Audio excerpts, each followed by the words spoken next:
علامہ نفیس احمد صدیقی دینی معلومات کو اور شرعی مسائل کو جاننے کے لیے ہمارے چینل کو سبسکرائب کریں اور بیل آئیکن پر لازمی کلک کریں۔ خرم صاحب ملتان سے پوچھتے ہیں کہ جس کے ذمے کئی سالوں کی قضا نمازیں ہوں اسے نوافل کی کسب کرنا کیسا ہے؟ تو خرم صاحب یہ بہت عام سی بات ہے کہ اگر ہمارے ذمے کوئی قرض ہے، بالفرض ہے ہمیں کسی کو 1 لاکھ روپے دینا ہے، میں 1 لاکھ روپے کا مقروض ہوں کسی کا، اور میں اسے نہ دے کر اور صدقہ نافلہ کر رہا ہوں، لوگوں کو روپے بانٹ رہا ہوں، تو دنیا کا کوئی بھی انسان جس کو یہ پتہ ہوگا کہ فلاں کا قرض ہے اس کے اوپر اور یہ روزانہ 1500 روپے لوگوں میں غربا و مساکین میں بانٹتا ہے، تو یہ بانٹنے کا عمل تو اپنی جگہ ٹھیک ہے، لیکن کسی کا قرض کو روک کر اور پھر اس طرح کے صدقہ نافلہ دینا یہ مناسب عمل نہیں ہے۔ آپ کی کوشش یہ ہونی چاہیے کہ ہم روزانہ اگر 1000 روپے تقسیم کر رہے ہیں تو اس 1000 روپے کو جمع کر کے جلد سے جلد اس کا قرض ہے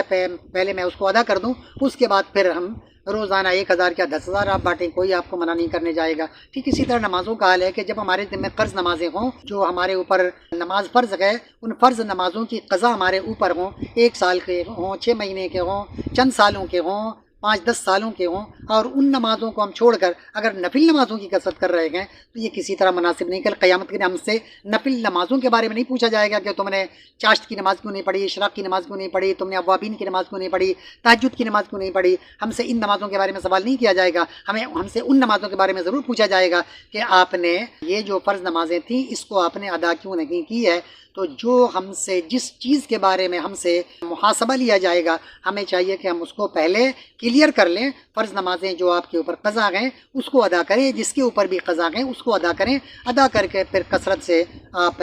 نفل نمازیں پڑھیں، کوئی آپ کو منع نہیں کرے گا۔ اگر کسی کے پاس ٹائم زیادہ ہے تو وہ سنت مؤکدہ جو نمازیں ہیں اسے ترک نہ کرے، اسے پڑھے، اور اس کے علاوہ بقیہ اوقات میں اسے چاہیے کہ اپنے جو نمازیں قضا ہو گئی ہیں ان نمازوں کو زیادہ سے زیادہ ادا کرنے کی کوشش کرے۔ اللہ تعالی ہم سب کو سمجھ بوجھ عطا کرے۔ وما علینا الا البلاغ المبین۔ طلب العلم فریضۃ علی